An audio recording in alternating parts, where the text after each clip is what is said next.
Que faut-il comprendre du débat et des positions des uns et des autres sur la déchéance de nationalité? Eh bien, c'est de plus en plus compliqué, c'est le moins qu'on puisse dire, alors que le texte va être examiné à partir du mois de février par les assemblées. Eh bien, c'est avec Luc Carvounas, qui est un proche de Manuel Valls et député socialiste, qu'on va en parler ce matin.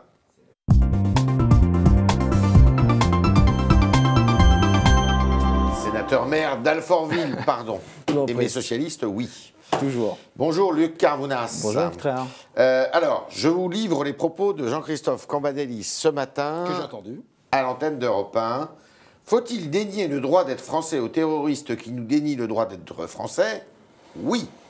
Faut-il qu'il y ait des discriminations entre Français? La réponse est non. Faut-il qu'il y ait des apatrides? Réponse non. Alors, quelle est la position du Parti Socialiste? Je comprends. Parce que là, j'ai rien compris. Alors, je comprends que l'entame de notre échange démarre comme cela de votre côté. Vous comprendrez que de mon prisme à moi, j'ai trouvé ce matin l'interview du Premier secrétaire extrêmement, au contraire, claire. Et pour celles et ceux qui nous écoutent, qui nous regardent, à un moment donné, je comprends qu'on soit un peu perdu dans les débats où nous, les socialistes, on a souvent le mérite de se faire parfois des nœuds à la tête. Hein, je ne vous évoque pas le débat sur le travail le dimanche, mais là, à nouveau, il y a un débat. Moi, il faut être cohérent. Le 16 novembre, au Congrès, j'y étais, nous sommes tous levés. Nous avons tous, à part quelques rares collègues comme Pouria Mirchahi, je lui reconnais. Qui ne s'est pas levé, lui. Qui ne s'est pas levé. Il n'a pas applaudi, donc. Voilà. Mais nous sommes tous levés. Et aujourd'hui, on assiste à un débat qui trouble la décision. La faute à qui? Je pense à la faute à une partie des... Jean-Christophe Cambadélis? Non, la faute à une partie des députés socialistes qui, depuis le début de ce quinquennat... Le problème, il est à gauche, pas à droite. Hein. Polémique. Oui, mais il faut assumer les choses. Oui, c'est une mesure de droite. Oui. Oui, c'est laquelle? La déchéance? La déchéance c'est une mesure de droite. C'est une mesure qui était portée par la droite, qui a été reprise après par l'extrême droite.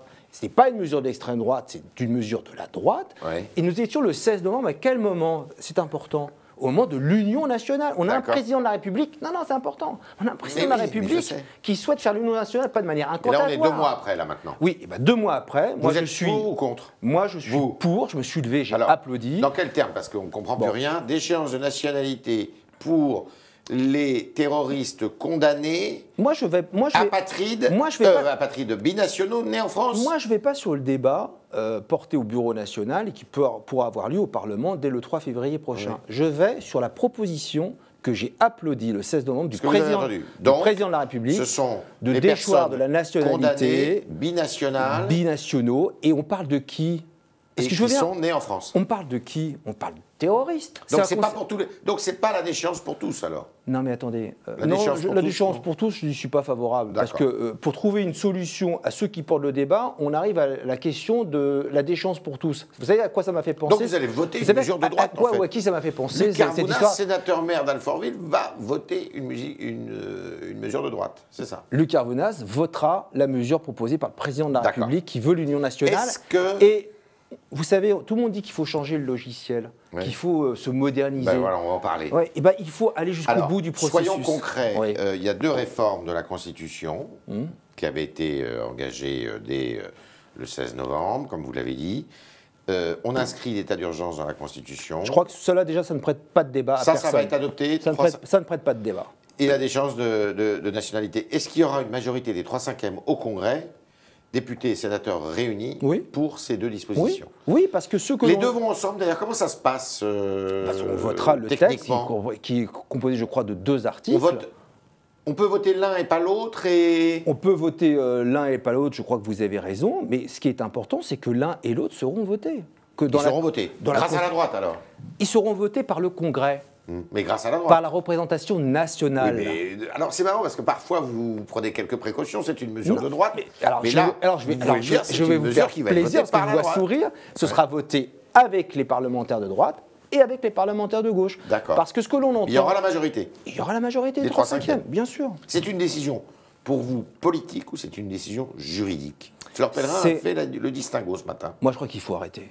Comme l'a dit ce matin Cambadélis, il faut arrêter encore une fois, de se faire des nœuds à la tête et de porter ces débats-là. Moi, je vais vous dire, Yves Tréhard, on fait quoi depuis le 16 novembre si demain, par rapport à la parole présidentielle, par rapport à un Parlement qui s'est levé à l'unisson pour applaudir les propositions de l'Union nationale et donc avec des mesures aussi de droite comme des mesures de gauche du président de la République. On fait quoi demain? Parce que le danger est toujours là. Si des terroristes récidivent, et malheureusement, ils risquent de récidiver. On va dire quoi aux Français? Si non, mais on va leur dire quoi? Bah oui. Si Hollande, c'est pas moi qui ai la réponse, c'est vous. Si Hollande perd cet épisode, est-ce qu'il peut se présenter néanmoins à la présidentielle? Alors je vois bien que l'attention va être attirée par l'élection présidentielle toute l'année 2016, et puis la primaire à droite va mettre le focus. Mais le sujet, il n'est pas là. Le sujet, il est que le président de la République, dans ce quinquennat-là, va, sur sa proposition, faire réviser la Constitution, et nous aurons les 3/5 au Congrès. Bon. Est-ce qu'on est au début de quelque chose qui est souhaité par beaucoup chez vous, mais aussi un peu à droite, d'une recomposition du paysage politique? Écoutez, à la faveur de ce qui se passe là. Recomposition politique, nous en tous les cas au travers du Parti Socialiste, notre démarche qui démarre là en ce début d'année, qui aura son aboutissement en novembre sur l'Alliance populaire, sur la recherche de ce dépassement, que l'on avait, on avait obtenu le dépassement de nous-mêmes. C'était où? C'était quand? C'était au moment des primaires citoyennes. Il y a certains maires qui, depuis hier notamment, demandent le rapprochement à nouveau avec le Parti Socialiste. Philippe Sorel, maire de Montpellier, l'Alliance populaire, il l'a faite dans la ville de Montpellier, c'était une ville la plus importante de France. Donc ça existe, on a déjà des exemples.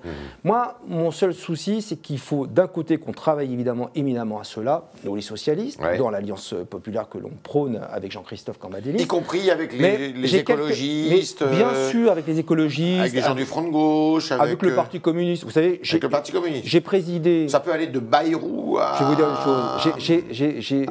J'ai orchestré la fusion des listes du deuxième tour pour la région Île-de-France, étant le directeur de campagne de Claude Barthelone. Je peux vous garantir que plus rien ne rapproche le PG du PC. Je l'ai vu, je l'ai vécu physiquement. Donc c'est plus la question du Front de Gauche. Donc nous parlons plus proche du PC que du PG. Mais il y a une alliance historique entre le PC et le PS. À propos, au fait, vous étiez pour vous cet axe de race blanche cité par M. Barthelone, que l'électorat de Mme Pécresse était de la race blanche? Est-ce que vous pensez sincèrement que le débat se situe là, alors que cette élection... C'était une faute. Ce débat-là, écoutez, il l'a dit lui-même en réunion du groupe, il a reconnu que peut-être ce n'était pas la meilleure expression, mais... Quand on regarde le résultat, ce qui s'est passé au soir du deuxième tour, c'est que l'électorat de droite conservatrice qui avait pu participer à la manif pour tous, comme dans les Yvelines, s'est défoulé au premier tour en Île-de-France et a voté Front National et est rentré à la maison au deuxième tour. Voilà ce qui s'est passé comme en Auvergne. Est-ce que demain, sombre commémoration, celle du début de la vague d'attaques islamistes du mois de janvier l'année dernière, est-ce que finalement on n'a pas trop tardé pour prendre des mesures importantes et que ces mesures on les a prises plutôt après le 13 novembre? Vous êtes d'accord avec ça? Non, parce que ça c'est un débat qui a été porté, la raison de le faire, l'opposition par la droite républicaine, alors que, écoutez, je vais vous passer le catalogue à l'après-vert de toutes les mesures, et d'ailleurs il y a un très bon document qui émane du groupe socialiste à l'Assemblée nationale, depuis Charlie jusqu'à malheureusement le 13 novembre, on ne peut pas nous traiter de laxisme, d'avoir pas pris des mesures. On a pris la loi antiterroriste, qui d'ailleurs, par ceux-là même qui aujourd'hui nous parlent de la révision constitutionnelle, déjà à l'époque nous disait qu'il ne fallait pas mener cette mesure, cette loi liberticide de cette manière-là. Beaucoup de choses ont été faites. Recrutement dans la police, recrutement dans la justice. Certes, sur le plan judiciaire notamment. Il y a eu la loi renseignement. Il y a eu la loi renseignement. Au mois de juillet, on a fait des choses. Vous avez fait des choses. Il faut le dire et le répéter. Que la droite dise le contraire, elle est dans son rôle, dans une posture politicienne. Depuis le 13 novembre, chacun a compris que nous sommes passés dans un autre monde. Qu'aujourd'hui, malheureusement, les concitoyens français vont vivre comme les concitoyens israéliens avec le terrorisme au quotidien. Il faut qu'ils le comprennent. Le radical de gauche, Roger Gérard Schwarzenberg, qui est mon département. Oui, tout à fait. Remet dans le débat aujourd'hui quelque chose qu'on a déjà entendu. Il dit qu'il faut ajouter à la devise de la République, liberté, égalité, fraternité, le mot laïcité. Vous êtes d'accord avec ça? Nous sommes beaucoup dans nos discours, moi le premier, quand je parle du triptyque de la République, je rajoute aussi laïcité. Les radicaux de gauche sont évidemment les fervents défenseurs de la laïcité. Ils en étaient les promoteurs sous la Troisième République. Voilà, donc il est dans son ADN, il est dans sa culture. Mais c'est quelque chose qui est souhaitable. Mais j'ai envie de lui dire que là, pour le coup, tout élu républicain en capacité, qu'il soit maire ou parlementaire, le fait déjà. De gauche ou de droite? Le fait déjà. D'accord.